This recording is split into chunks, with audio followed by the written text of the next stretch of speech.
Bonjour à tous, il est 8h45, nous sommes en direct sur TV Finance et Boursorama. C'est le live TV Finance pendant une heure pour suivre l'actualité économique et des entreprises de ce mercredi 17 juillet.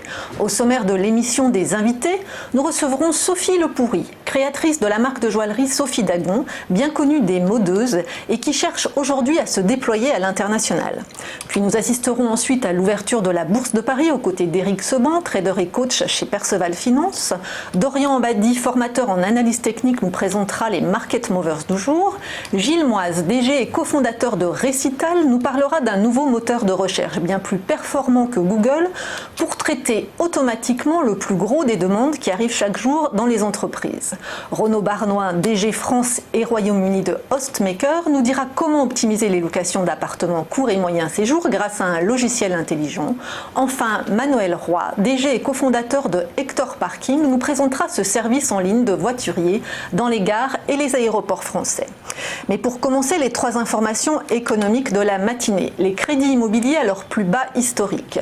Nouveau record en juin en France, les taux d'intérêt des crédits immobiliers, toutes durées confondues, sont à un niveau moyen jamais vu de 1,25%, après avoir déjà battu un record en mai à 1,29%.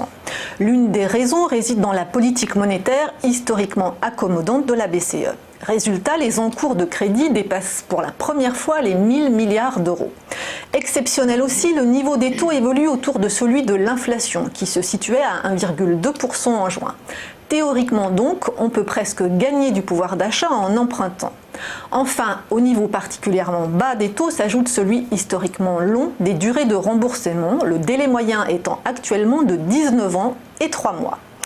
Du côté des États-Unis, maintenant, les bons résultats des banques américaines. Après Citigroup lundi, c'était hier au tour de Wells Fargo, JP Morgan et Goldman Sachs de publier leurs comptes trimestriels.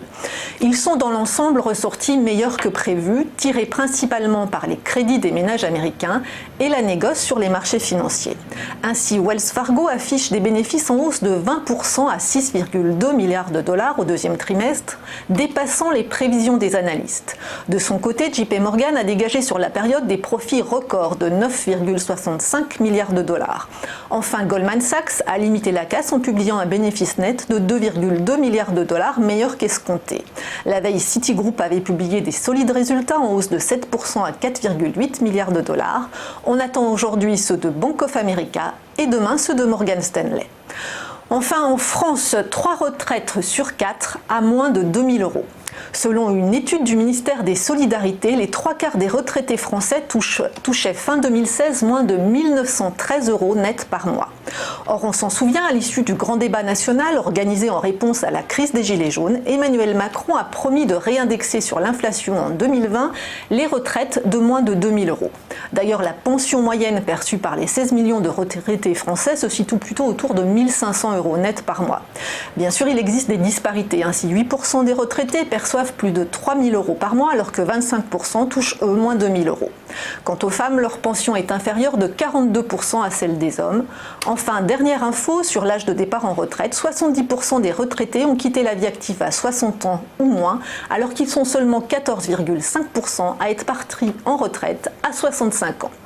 Retour maintenant à la Bourse de Paris. En préouverture, le CAC est attendu en léger repli. Hier, l'indice parisien a gagné 0,6% à 5 614 points dans des volumes d'échanges qui restent limités.